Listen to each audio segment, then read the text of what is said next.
Esta obra, una carta quedada en el olvido que carece de un nombre propio, es una pequeña misiva enviada de Karl Marx a Arnold Ruge, un gran amigo y confidente revolucionario. Como tengo previsto subir alguna otra carta de Ruge con menor potencial introductorio, veo mejor hacer un destripe de esta pequeña pero densa carta. El manuscrito fue redactado en 1843, una época muy temprana en el recorrido de Marx, donde están más que presentes sus facciones más jóvenes y romanticistas. Aún Marx no había escrito nada muy comprometido, apenas un par de escritos sobre Demócrito y Epicuro de no mucha importancia, y carecía de toda la estructura de análisis y crítica al mundo.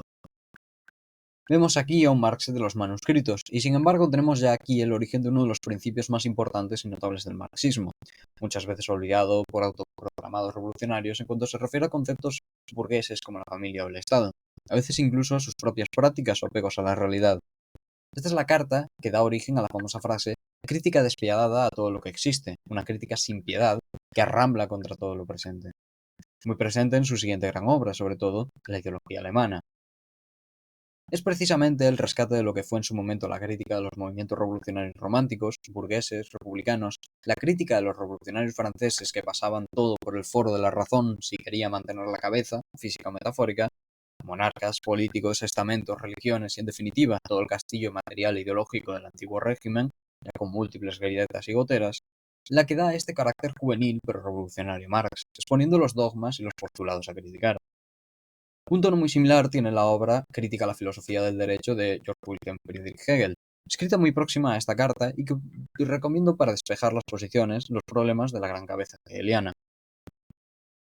Y de nuevo agradecer a Marxist.org por alocar estos documentos online en internet, una barbaridad de textos eh, en una decena de idiomas distintos, de cientos de autores distintos. Recomiendo encarecidamente pasarse, aparte de los archivos iniciales, hay propias guías de lectura que pueden estar interesantes, documentos externos, eh, autores muy modernos que revisitan las obras clásicas como El Capital o El Manifiesto. Una página muy recomendable. eh, y eso sería todo. Entonces, carta de Marx para Arnold Ruge. Kreuznach, septiembre de 1843. Me alegra que se haya decidido y que, habiendo dejado de mirar el pasado, esté dirigiendo sus pensamientos hacia un nuevo proyecto. Primera anotación. Aquí Marx se refiere a un hecho comentado antes en otra misiva por parte de Ruge a la decisión final de llevar a cabo la publicación de la Deutsche Französische Jahrbuch en París, una de las múltiples revistas, periódicos que llevaría a cabo la publicación Marx, que siempre tuvo la idea de llevar distintas publicaciones periódicas cargadas de ideología, en las que muchas terminaron publicando sus obras o las de Engels de manera periódica en distintas capitulaciones. Es un paso importante para la propia publicación de la revista, que se ve a cabo en París, la actual capital cultural y social del mundo, llena de una carga revolucionaria y literaria, política inmensa. Recordemos que no dentro de mucho se alzaría la Comuna de París y bueno, luego la posterior represión, un gobierno republicano, como siempre, un punto súper importante. Y no solo eso, sino que otros sitios, aparte de París, terminarían siendo objetivo de estos. No se llegaría a concretar y de hecho París era la apuesta gorda, fruto de la alegría de Marx, pero algunas zonas de Suiza o Estrasburgo habían sido posibles posiciones para la publicación de esta gaceta. Fin de nota. Y, por ende, hacia París, hacia la antigua Universidad de Filosofía, Absit Omen, y la nueva capital del Nuevo Mundo. Lo necesario siempre sucede, no tengo dudas, por lo tanto, de que será posible superar todos los obstáculos cuya importancia reconozco. En cualquier caso, sea posible o no la concreción del proyecto, estaré en París a fin de mes, ya que la atmósfera aquí lo convierte a uno en siervo y en Alemania no veo ninguna posibilidad para la actividad libre. En Alemania, todo es suprimido por la fuerza. Una verdadera anarquía de la mente. El reino de la estupidez misma prevalece allí, y Zúrich obedece órdenes de Berlín. Es por esto que se vuelve cada vez más obvia la necesidad de buscar un nuevo punto de concentración para el pensamiento genuino y las mentes independientes. Estoy convencido de que nuestro plan responde a una necesidad real y, después de todo, las necesidades reales deben poder satisfacerse en la realidad. Por esto, no tengo dudas acerca de esta iniciativa, siempre y cuando se la lleve a cabo seriamente. Las dificultades internas parecen ser mayores que los obstáculos externos. Si bien no caben dudas en cuanto a desde dónde, gran confusión prevalece en la cuestión hacia dónde.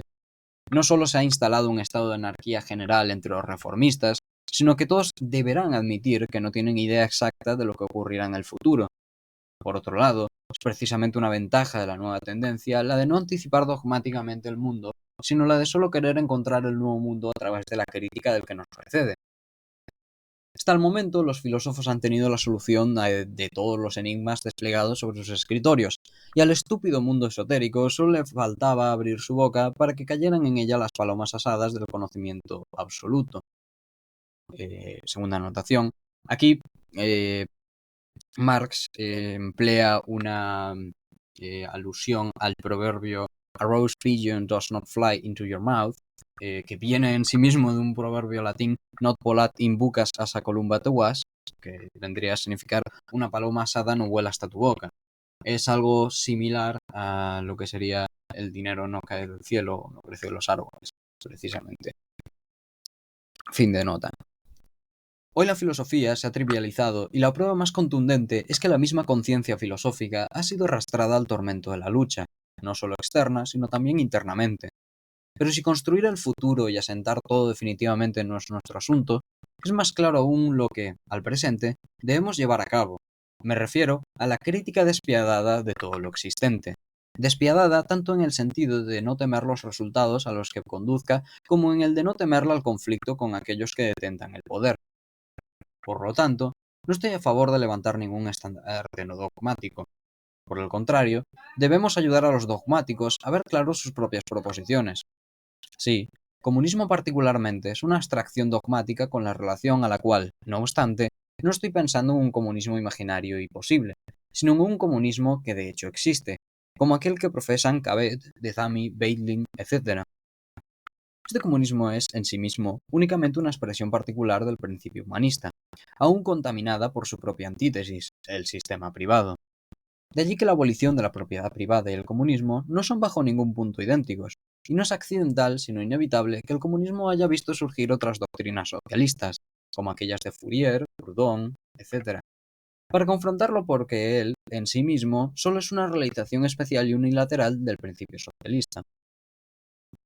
Y todo el principio socialista, a su vez, es solo un aspecto, en lo que respecta a la realidad del verdadero ser humano. Pero debemos prestar igual atención al otro aspecto, a la existencia teórica del hombre, y por ende, hacer que la religión, la ciencia, etc., sean el objeto de nuestra crítica. Además, queremos influenciar a nuestros coetáneos, especialmente a los alemanes. Surge la pregunta, ¿cómo comenzar? Hay dos cuestiones innegables. En primer lugar, la religión, y luego, la política. Son los dos temas que más interesan en Alemania hoy. Debemos tomarlos, independientemente de la manera en que se nos presentan, como nuestro punto de partida y no confrontarlos con ningún sistema preelaborado como el de Voyage en Icari, de Etienne Cabet, Voyage en Icari, Roman Philosophique et Social. La razón ha existido siempre, pero no siempre bajo una forma razonable. El crítico puede, por lo tanto, comenzar por cualquier forma de conciencia teórica y práctica y por las formas peculiares de la realidad existente para desarrollar la verdadera realidad como su obligación y fin último. En cuanto a la vida real, es precisamente el estado político en todas sus formas modernas el que, aun donde no está conscientemente imbuido en las exigencias socialistas, contienen las exigencias de la razón. Y el estado político no se detiene allí. En todas partes, supone que la razón ha sido concretada. Pero precisamente por esto es que se cae siempre en la contradicción entre su función ideal y sus prerequisitos reales. Partiendo de este conflicto del estado político consigo mismo, es posible desarrollar la verdad social. Así como la religión es un registro de las luchas teóricas de la humanidad, el estado político es un registro de las luchas prácticas de la humanidad. Por ende, el Estado político expresa, dentro de los límites de su forma subespecie rei republicae, como una clase particular de Estado, todas las luchas, necesidades y verdades sociales. Entonces, tomar como objeto de crítica una de las cuestiones políticas más específicas, como la diferencia entre un sistema basado en el Estado social y uno basado en la representación, no está de ningún modo por debajo de Hauteur des Principes, es decir, el nivel de los principios. De hecho, esta cuestión solo expresa, de manera política, la diferencia entre el poder del hombre y el poder de la propiedad privada. Por esto, el crítico no solo puede, sino que debe lidiar con estas cuestiones políticas, que, de acuerdo con los socialistas extremos, no son dignas de atención. Al analizar la superioridad del sistema representativo sobre el sistema social estatal, el crítico, de manera práctica, gana el interés de un gran grupo. Al elevar el sistema representativo de su forma política a la forma universal y al acentuar la verdadera importancia que subyace a este sistema, el crítico obliga al mismo tiempo a este grupo a ir más allá de sus confines, ya que su victoria es a la vez su derrota. Por lo tanto, nada nos impide convertir en el punto de partida de nuestra crítica a la crítica de la política, la participación en la política y, por ende, a las luchas reales, identificar nuestra crítica con ellas. En ese caso, no nos enfrentamos al mundo en actitud doctrinaria con un nuevo principio. Esta es la verdad, arrodíllense ante ella. Desarrollamos nuevos principios para el mundo sobre la base de los propios principios del mundo. No le decimos al mundo, termina con tus luchas, pues son estúpidas, te daremos la verdadera consigna de lucha. Nos limitamos a mostrarle al mundo por qué está luchando en verdad, y la conciencia es algo que tiene que adquirir, aunque no quiera. La reforma de la conciencia consiste solamente en hacer que el mundo sea consciente de su propia conciencia, en despertarlo de su ensoñación que tiene en sí mismo, de explicarle el significado de sus propias acciones. Nuestro objetivo general no puede ser otra cosa que, como también lo es para la crítica a la religión de Feuerbach, darle a las cuestiones religiosas y filosóficas la forma que le corresponde al hombre, que se ha vuelto consciente de sí mismo. Entonces, nuestro lema debe ser la reforma de la conciencia, no por medio de dogmas, sino a través del análisis de la conciencia mística, ininteligible a sí misma, ya sea que se manifieste de forma religiosa o política. Luego, será evidente que el mundo ha estado soñando por mucho tiempo con la posesión de una cosa de la cual, para poseerla realmente, debe tener conciencia. Será evidente que no se trata de trazar una línea mental divisoria entre el pasado y el futuro, sino de concretar los pensamientos del pasado.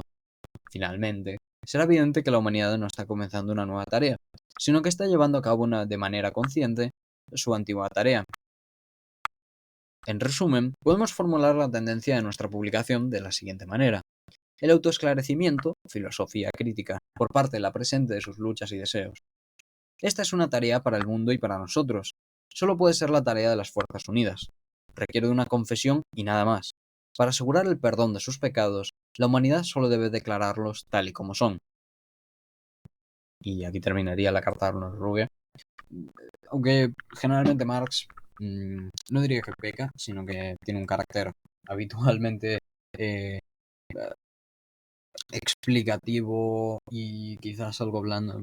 Obras muy tochas como El Capital o los Un dice, o además una explicación muy detallada y específica de esto pasa, luego esto y luego las consecuencias directas y demás, y terminas con unos tochos enormes muy, muy poco literarios.